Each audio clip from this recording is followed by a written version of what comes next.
We have made it to another turn of the wheel of the year, and today marks calendar Imbolc.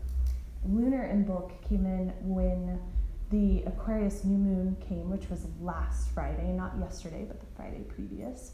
And then solar Imbolc is the day that the sun goes to 15 degrees Aquarius, which I believe is February 3rd, maybe 4th, depending on what time zone you're in. So I'm glad you all are here in honor of this gathering of Imbolc Dharma arts. Developing your intuitive and creative capacity for 2020. And it's a big year. Do you all feel it? I mean, you're here, so you feel something because you got here tonight. And there's a lot of energy out there, right? Do you all feel that? Yes. Like the pressure is more than it ever has been before, potentially? Mm-hmm. Anyone not feeling that? Because we all want to live your life. You can raise your hand and we'll all come home with you and watch Netflix reruns on the couch all night. Yeah, there's really not time to watch Netflix anymore, is there? Well, okay, we're not going to go there. Like, we're not going there right now. Yeah, so this is a really important year, and there's a lot of pressure for us in our lives right now, and it's something I've been speaking about is this pressure, and how do we learn to work with it and allow it? Because the reality is that pressure is not going to go away, at least anytime soon. When I was pulling in here tonight, of course there's never any spots out front anymore. I don't know what happened, but there was like a vortex around November of 2019, and now all the parking is weird out front. And so I was like coming in through the back, and there was this weird situation with cars, and I was like, I can totally make it, but my logical brain was like, probably not.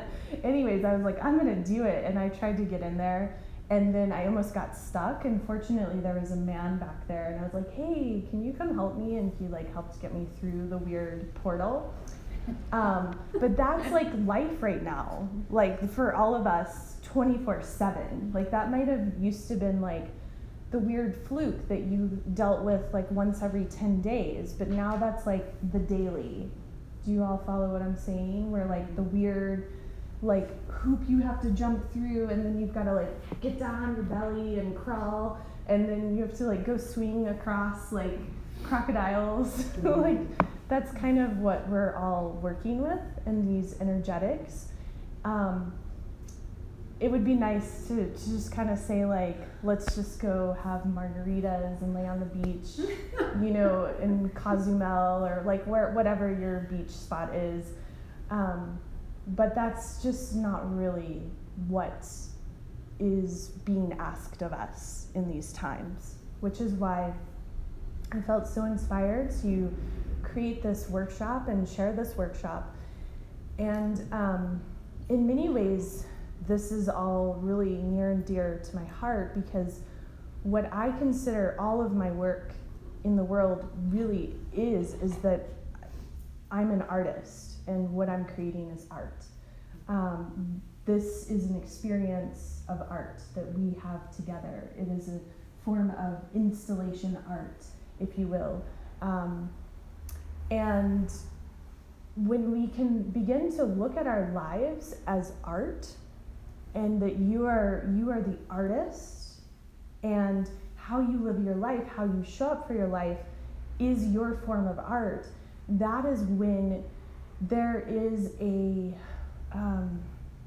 that ability to meet that pressure is so much more possible. And when we think back to like some of the most amazing artists throughout time and space, I mean, I don't know about you all, but like I definitely, like, one of my favorite artists, and I know it's become almost very cliche in these times, but Frida Kahlo is like so amazing. And this is a woman who met everything that pushed against her. She met it with that force and more. You know, she didn't back down ever. She took, like, even the fact that she had to be in that cast, that became her canvas.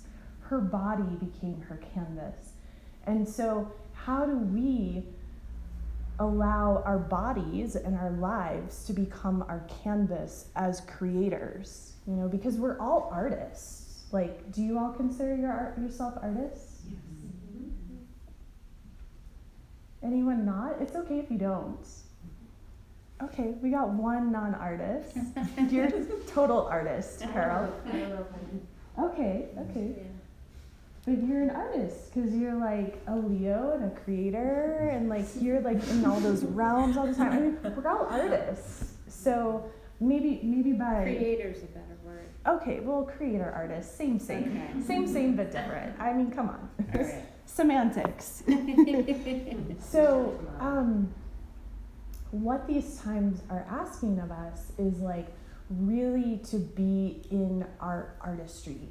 So if someone is trying to tell you like you're a glass blower, but you know that you're actually a sculptor with clay, like, don't blow glass.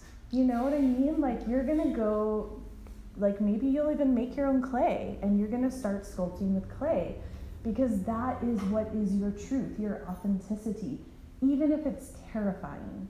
Even if you're like, I don't know how to do this, or no one's gonna like my art, or whatever the thing is. And we live in these times where it's, I don't know, I think it used to be easy to stick your head in the sand. I'm not sure if it is anymore. I mean, I think that even the people who live that lifestyle are now struggling heavily with their heads in the sand. But there was a time where it was kind of easy to do that and to be into our addictions and just check out. And now it's like we are in full go time, full on. There is no one that is not affected in these times.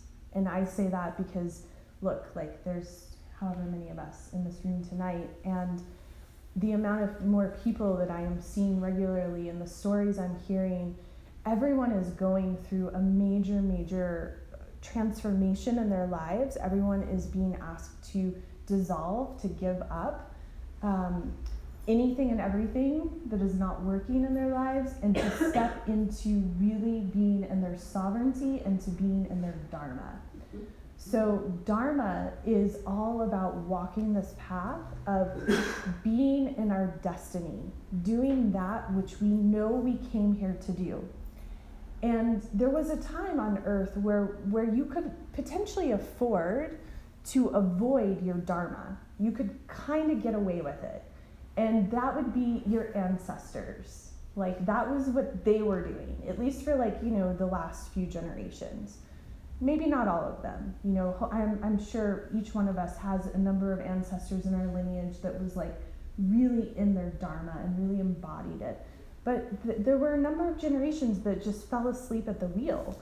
And they had to because it was part of this greater design that has brought us here for whatever it has been worth. You know, we're on this journey together. And we now, all of us as souls, chose to be here in these bodies, in these times. And this is a very coveted place to be. This not necessarily meaning West Asheville yoga, just so you're clear. Or even Asheville, North Carolina, which, you know, I mean, according to like the whatever reports, it's now like one of the top like 3 or 4 places to visit in the world. I'm like, please don't write those articles anymore. Whoever is writing those articles, if anyone in here is doing it, please stop. Can you write about another town? It's the Chamber of Commerce, of course.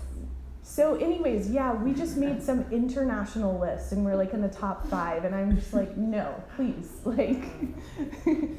But my point is that to be here on earth right now even though it feels at times like we're in a walking like war zone on a certain level, I mean, do any of you feel like that? No. On a certain level, no. Okay, there's a mixed review. Yeah. I mean, I personally feel like that. Especially, I feel like it more when I lived in LA because like the helicopters were constant, like flying over my head, and they would sometimes land like on like the next building. I mean, it was really intense when the spotlights would shine. But with the amount of things that are given at us in any day, and we have to also acknowledge the country we live in and the fact that this country is in war. Like, you all know that, right? Like, we, even though it's not happening on this soil, like, we're responsible for it. And so we are in a war zone, whether it's actually happening before our eyes or not. And so because of that, like, we have a cultural responsibility. We have an ancestral responsibility to do something different with our lives, which means that whatever it is, your dharma, your destiny, your art is, in this lifetime, you have to find a way to express it. And now, more than ever, we need you to. So before it was like you could kind of get away with it and stumble around for 20, 40 years not doing your craft, your art. But now it's like we really need it. So if you're feeling a little overwhelmed, I hope you're not, but I'm sorry if you are.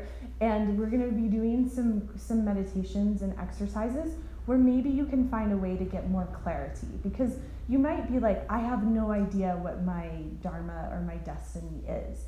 And if you don't know, there are many tools and techniques to figure it out. So know that is possible and that is available.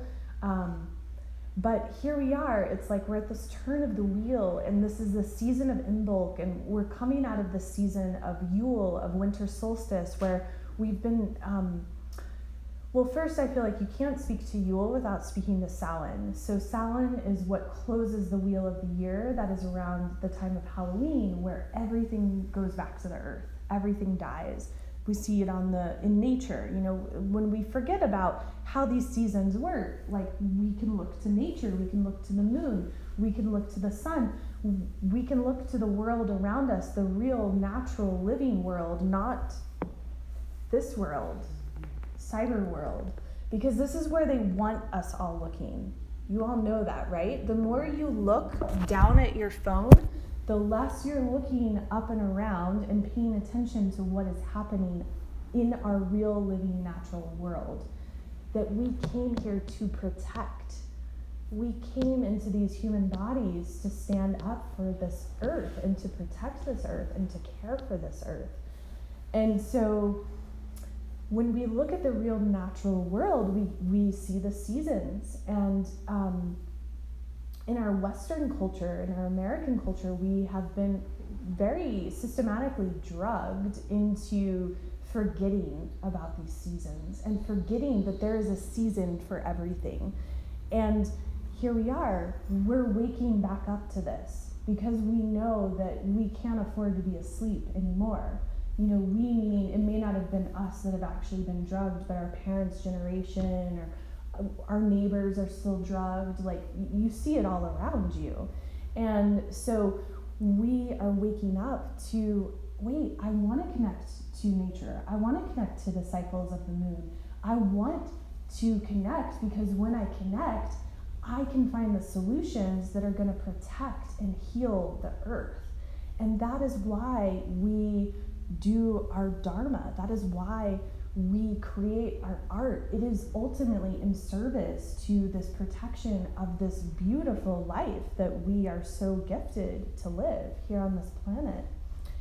So we go to the season of Samhain and everything returns back to the earth. There's that decay and that going back to the soil. But as we all know, there's never any real death. Everything is reborn over and over and over again. So it goes back to the soil, and there's all the nutrients break down, and then that seed gets planted deep, deep down in the soil, and that seed is you at winter solstice, getting ready for this rebirth. And now, here we are coming to this next turn of the wheel where the seed is stirring deep in the soil. So there's an awakening happening. There's hope, there's faith, there's courage that is getting kindled deep into the soil that is coming into the roots of who you are. And with that, then you get this stirring and this inspiration in your consciousness. When we look to just the pure essence of fire, the flame itself, that is part of what the season is all about. It's just that pure creative fire, that element of fire that actually also connects us into this ancestral realm as well. This is the portal, the gateway to connect with our ancestors. So tonight we're going to go on a little journey together. Before we do, I just want to say a few more things. I'm like, okay, just checking in about the astrology that is happening in February, because it's going to be intense. And I want you all to be as prepared as possible, because I'm about to depart for a month. And so I want to make sure everyone's all set up, and, like tucked in your beds.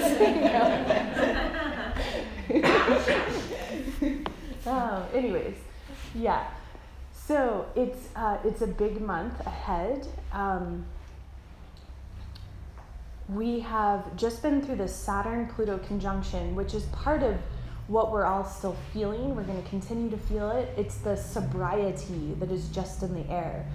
I mean, do you all feel that? It's like everyone's taken a dose of reality, and they're kind of like, whoa, holy shit. Like, you know, a lot of people's eyeballs are like that. Like they're seeing things in ways that they're like, whoa, I didn't see it like that. And now I'm seeing it like that. And that means something totally different. And so that sobriety is waking certain people up, but it's good. It's awkward, it's uncomfortable, it's terrifying on certain levels, but it's good because it can give people the fuel to go towards their Dharma, that fuel to give them that spiritual courage to take the next step forward. And so, you know, if you're connecting with people and they're like having a moment, like you can just help ground them, help anchor them. Because I guarantee you, for every single one of us in this room, there are at least 100 people you're helping, at least, that you may not even know you're helping. Maybe more, maybe 200, maybe 300. So that's the kind of times we live in. We live in these times where we need each other more than ever, where we count more than ever. Seriously. So we have to be taking care of ourselves in these times, and we also have to be able to show up for others and to be able to help them stay on their course, because not everyone knows about something like Kundalini yoga or astrology, or even that they should be drinking water every day, copious amounts, or you know what I mean? Not everyone has gotten into that form of education for whatever reason. A lot of it is because of access. You know, because they haven't had access to it yet. So,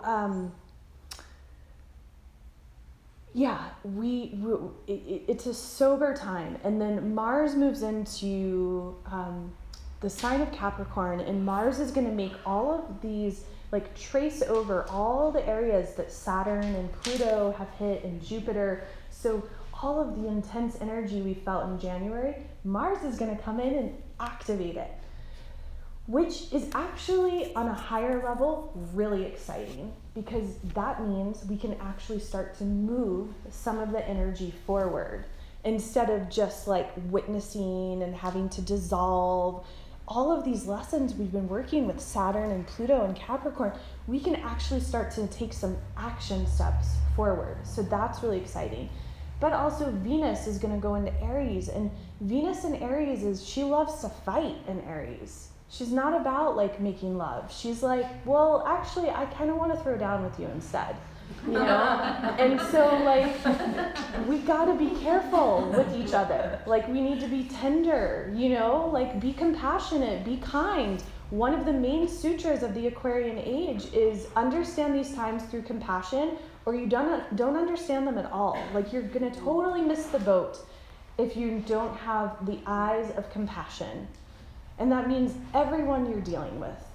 Always assume, always assume they are doing their best. Always. It's hard. It's hard to assume that sometimes when it's like someone who's close to you and they like let you down, or you know they're a narcissist or whatever the thing is. I said it. But you just like always have to assume they're doing their best. Because they probably are, given the tools that they have and like the life that they went through, their traumas, they probably are doing their best. Maybe they aren't. And so you walk away, you know, you bless them with compassion and you take yourself out of that relationship. You don't have to stand up for abuse, but we always assume people are doing their best. You know, someone says something snarky to you, you respond back with grace and kindness and compassion, because they're only acting like that because of their own pain and wounding. The world doesn't need us to be dishing out more pain and wounding. There's plenty of that happening. And so this is a time, and this is what stepping into your Dharma is all about. You learn to take that higher road, even though it's really lonely and it's super uncomfortable and it can be kind of cold and windy. You know, like you kind of have to like, it's hard to have your bearings all the time. Like you feel like you could get swept up and spiraled around at any moment, but like that is the way through. So Mars in Aries is going to start to square all of these Capricorn aspects, Saturn, Pluto, Jupiter. That's why we really want to be in our self-care mode, taking care of ourselves, kind, compassionate, forgiving, because most of the people you're going to be interfacing with won't be showing up that way. So a relationship is a relay between two ships, as Yogi Bhajan taught. Two ships. One is the leader, the other is the follower. It's just the way the energy flows between people. It's like a positive and a negative charge, yin and yang, masculine and feminine. We're not talking about gender. It's just straight up like battery charges, you know? And so in that, like one being has to take the higher road. And so why not it be you? You know, why not it be you? Like, especially if it's awkward and uncomfortable. That's even more reason for it to be you, because it's gonna stretch you and grow you. So that's part of our February curriculum. And then the other big piece is Pisces. So the sun will go into Pisces towards the end of the month, but Mercury will be hanging out in Pisces, and Mercury will go retrograde. And so it's going to stir up so many things. I'm already feeling it. I don't know if you all are. It's a good time to like back up all your electronics, like triple check any messages you send, any written word, like triple check before you hit that button. Back up again, I said it twice on purpose, back up all of your electronics. I'm kind of saying it twice so that I really do that, because I'm about to go out of the country and I'm like, gosh, that's one more to do thing on my list, but it is wise. And give yourself more time and space. You know, don't be so focused on the to-do list. Mercury in Pisces wants to beam at us cosmic consciousness from afar. So it's a good time to receive some powerful downloads. And the one other thing I want to say, and then we're going to go on our yogic journey tonight, and that is that we have a really, really beautiful, creative, powerful full moon in Leo on February 9th. And it's all about the heart and creativity. So everything we're doing tonight in here will seed your full moon experience. So it'll be really good for you to work with that full moon energy on Sunday, the 9th. And actually, by the time it happens here, it's going to be actually in the morning on Sunday, really early morning. And this whole moon has a connection. Mars will be conjunct the galactic center. So that's the great cosmic womb of creation for our multiverse here. And you're going to have this ability to like really draw in a lot of off-planet, like powerful energies. It's a good time to create, to make things, to journal, like whatever it is. So may you utilize tonight as a time to really start to consciously plant some seeds around what it is you're doing in this year of 2020. Like what is, if you were to think of like your main masterpiece for the year of 2020, and then you can start to seed that tonight. And then on the full moon, on the 9th of February, you're going to start to like sprout the seeds. Does that sound good? Mm-hmm. Yes. Okay. Any questions on any of that before we go for our little creative journey? Yes. Do you know what degree that moon is in? Yeah, it's 20 degrees Leo and 20 degrees Aquarius. Yeah. You don't have And to if- have that in like a typed out in a summary form. I don't, but I made a YouTube video about a lot of this astrology. It wasn't the whole like Dharma talk I gave you all. Like that just came in just for you all. So enjoy that. Because I prepared something, but it was like something totally else came through for you all. I have a YouTube channel and I spoke about the astrology of February 2020, and I spoke in depth about that full moon too, more than I did in here. And just so you all know, I'm gonna be with a group of women in Egypt at the Sphinx on the full moon. Cool. Leo full moon. And there's a few of us, we were there together in September. And so like the three of you know how to really plug back in there. So you can like come find us. But I spoke so much about the Taurus of the heart and how, I don't know if you all know this, but the field of your heart can easily wrap around the planet a few times. Did you know that? Like it's been documented. There was this amazing article one of my teachers posted years ago on Facebook, like probably 10 years ago, and it's one of those times where I was like, gosh, I really wish I'd saved that link because it was so good. But it was like about how, you know what a Taurus is, right? Does everyone? I'm not talking about the bull, the sign of Taurus. It's like this vortex of energy, and it's like the energy moves up and out and around and down and in. You all kind of got the visual with me? Okay, so your heart does that, and your heart can wrap around the earth.